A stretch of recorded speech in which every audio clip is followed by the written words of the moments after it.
Hi, guys. My name is Arnold, and I'm the founder and CEO at Qumin. So this is a really strange one, right? And we're going through a really interesting time for everyone. Although I'm not actually there in Shanghai right now, but my spirit is there with you guys. And I've got a really interesting topic that I've been thinking about over the last several months now. And this is based on the next generation of social media. And this is really important. I want to go through some of my thoughts on the infrastructure and changes in the social media landscape in 2020 and beyond. So I've always wanted to get memes into my presentation, and today I'm able to get two in.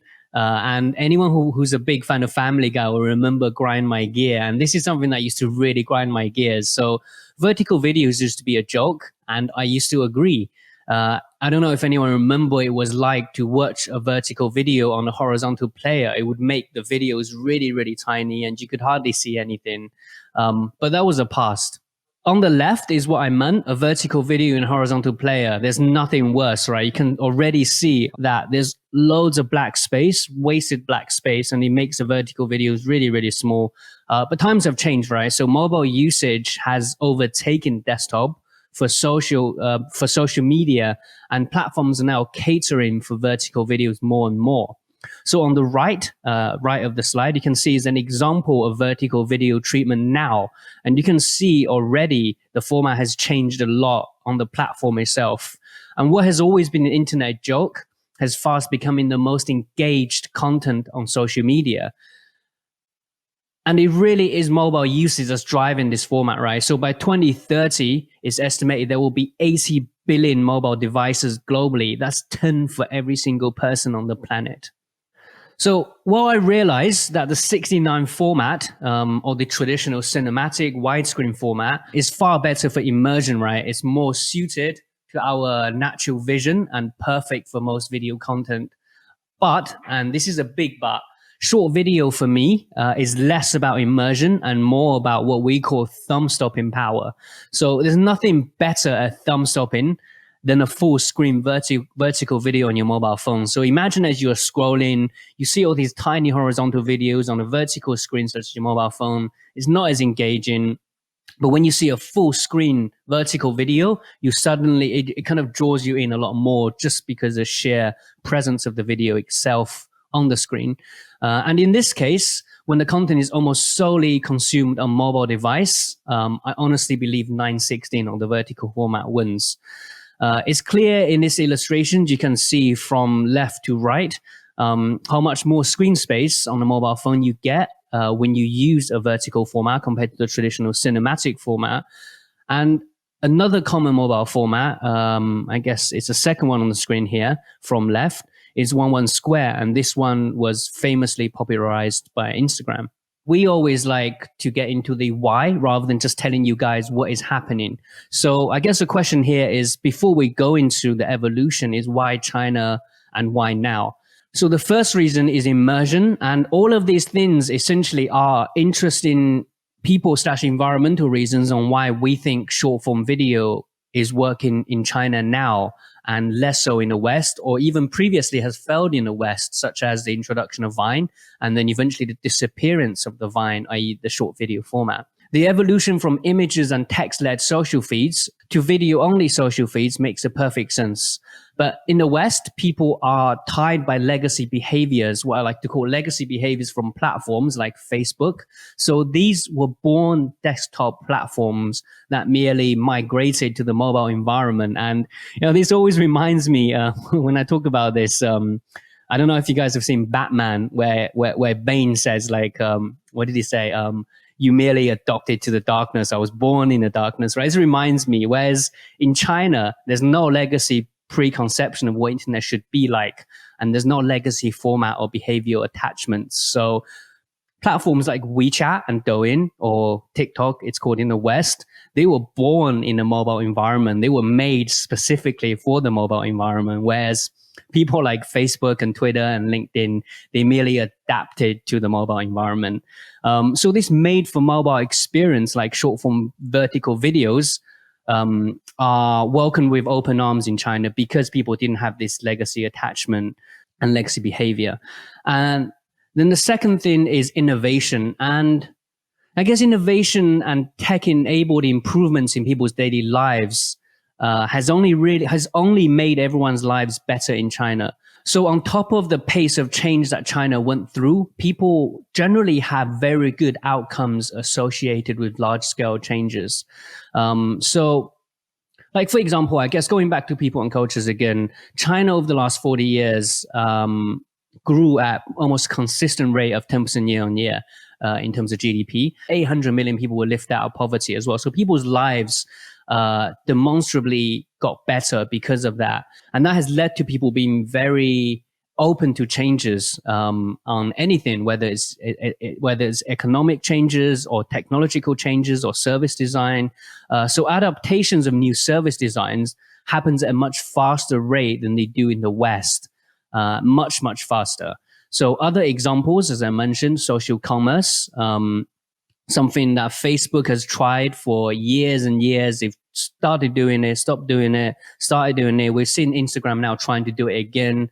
The QR format, again, another format that the West tried to do in previous years that hasn't really picked up. And WeChat really owned it and provided it as a window to the platform, WeChat itself. Mobile wallet and payments, again, is something that WeChat and Alipay created very fast solutions, and the consumers adapted very quickly to create that critical mass for it to be a useful format. And the final point I want to make is the downsides of very fast-paced socioeconomic changes. And this is very important because with all of the positives I mentioned, China can still be a very unforgiving society with huge pressures. So you hear stories of housing prices being more than 100 times higher than the average annual salary. So people almost feel like they don't have hope of ever owning a home. And this added with the culture of politics.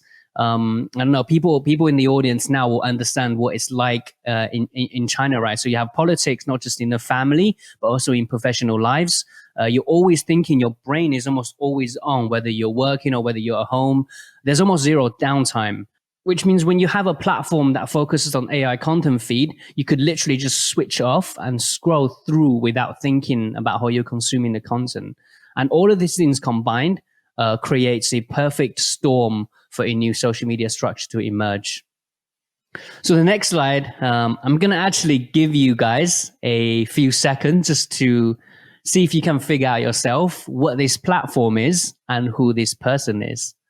So a few seconds for you guys to figure out. And I'm sure some of you got it right, because this was essentially probably, I guess, the first social media platform that got mass traction. This was obviously more popular in the West. So those who have been outside of China in the audience would definitely know this. And the profile is actually Kim Kardashian. So I actually found Kim Kardashian's MySpace page for you guys. And you know what? This honestly just shows how much of a social media veteran she is. For me, MySpace was the first generation of social media. So we had MySpace. It was great. It was one of the first true social media channels to ever exist, as I mentioned.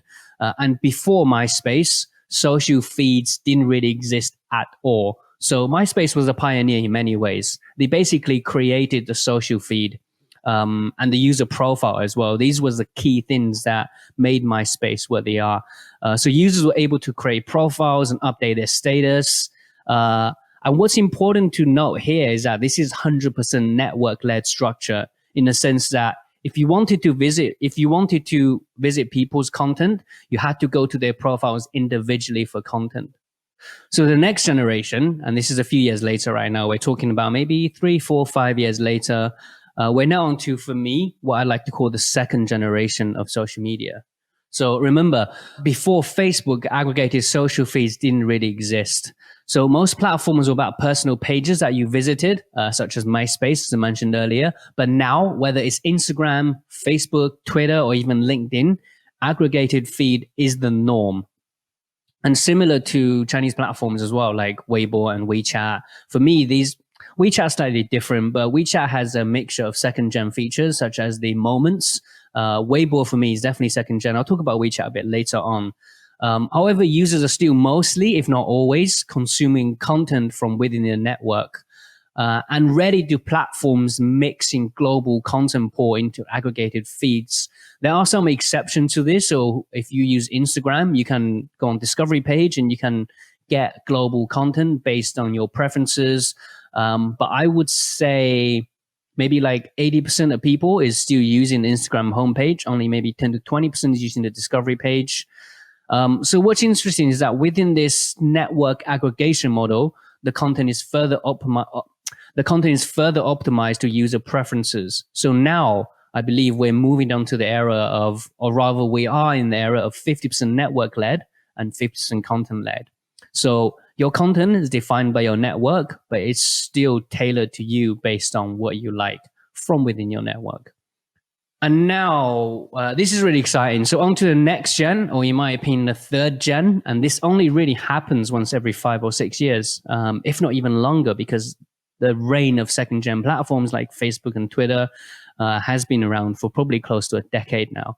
And then recently came along the likes of Douyin. So they're not the only short video platform, but they're the ones that I believe really push the format and the structure forward. So Douyin is basically TikTok in China. Douyin is a name for TikTok in China, and it's essentially the older brother of TikTok. And this is very different to current gen social media. 100% AI content feeds did not exist. Users always had a choice previously.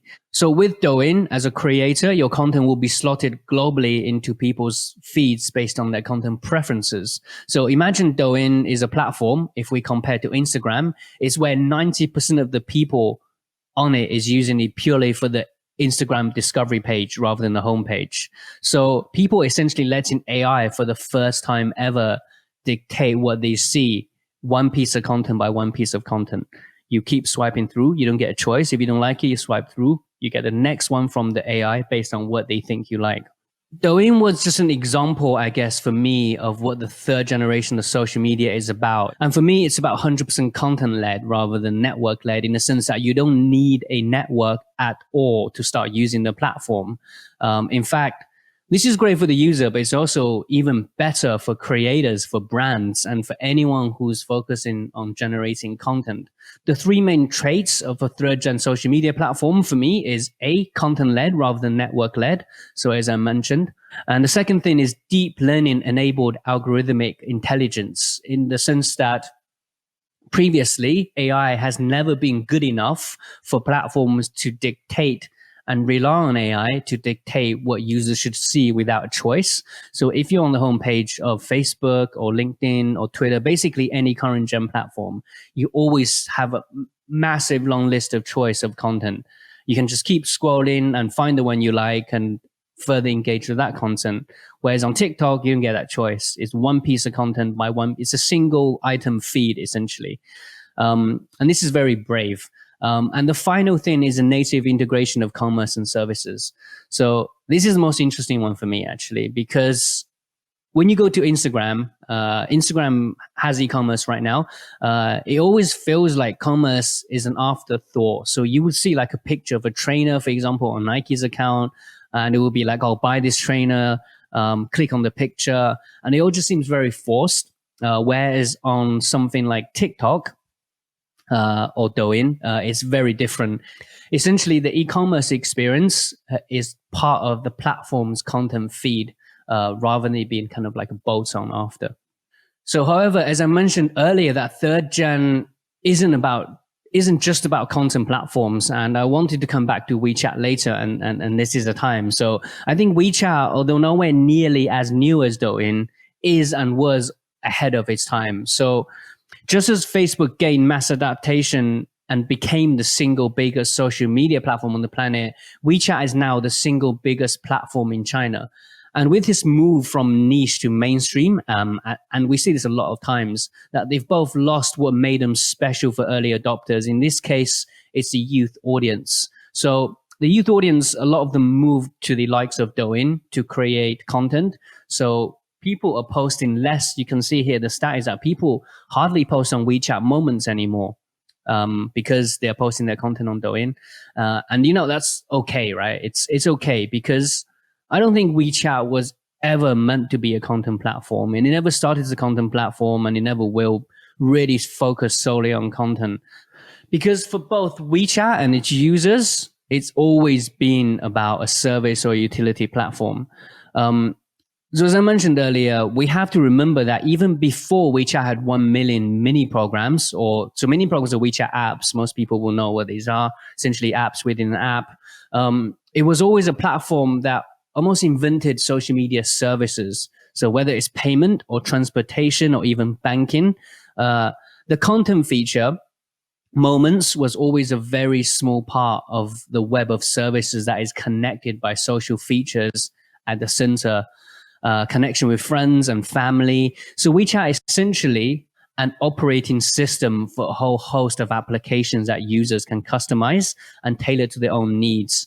And which is why I always call WeChat a social OS rather than a social media platform. And the more we think about this, the more we realize it's even more amazing than AI content feeds, actually, because an operating system model has defined personal computers and Huawei interactive computers for decades. And this is really the first time in decades since computers came out. It's about to change forever, and rightfully so. And I think companies like Apple already moving towards a connected OS model or social OS model with the likes of Apple Watch, with HomeKit. But you know what? They always lack the social aspect. They have the ecosystem, they have the technology, but social aspect is something that WeChat doesn't lack. So you can see, like, for me, the features of third gen social utility platform or service platform is a social OS, as I mentioned, IoT scaling. So with the introduction of 5G, I think we're going to see some huge advances in remote computing, which will rapidly scale how Internet of Things can make our lives much easier.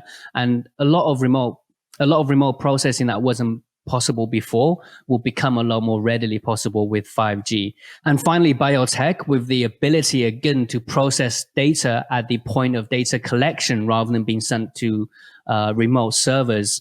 And again, and this is only really possible with the introduction of 5G in China. So I think we're going to see third generation social utility and service platforms really taking advantage of 5G and the available bandwidth to scale all of these things: social OS, IoT, and biotech finally.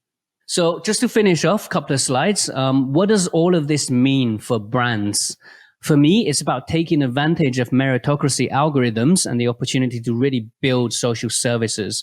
So first point, taking advantage of meritocracy algorithm is that on the content side, for example, Douyin is super early stage for the platform, right? And right now, they will actually do their best for great content to win without alternative interest, such as maybe Facebook or Instagram, where they basically pay to win. Like, unless you pay, it's really hard for you to get organic traction. But it's different for Douyin. So a social platform, for me, is the most user-focused and content-neutral during this stage. It's also the very best time to start building an audience, especially with Douyin, where your content will be slotted globally into people's feeds based on their content preferences. So you don't need any followers to get mass traction on your content. I'll give you an example, actually. We created a channel on Douyin, just an experiment in-house, and we're basically, our content strategist, Mark, went out on the streets and interviewed some people about Chinese celebrities. It was in Germany. And overnight, I believe we received something like 20 million views on the first piece of video, which is unheard of organic traction on any other platform on the planet. 20 million views, and we gained 30,000 followers. The account, I think, now has about 40 million views and 50,000 followers. And that's from a zero base. That honestly, like, you guys will know, like, if you're in social media marketing, that's literally impossible on any other platform. So you can still get massive traction from zero without initial following. And this is a benefit of a content-led structure. So on the utility side, brands can get even closer to customers by creating genuinely useful digital products and services that gives a full view of customer journey as they get even closer to the brand. So for me, it's time to really innovate and think about what you can add to your audience on the utility side to make their lives easier, and what kind of content you can create to take advantage of the meritocracy algorithms on the content side. And that's it for today. I hope you guys have enjoyed the presentation. You can find me on linkedin.com/Arnold-Ma, or just search for Arnold Ma on LinkedIn. And I look forward to connecting with you guys. Thank you very much.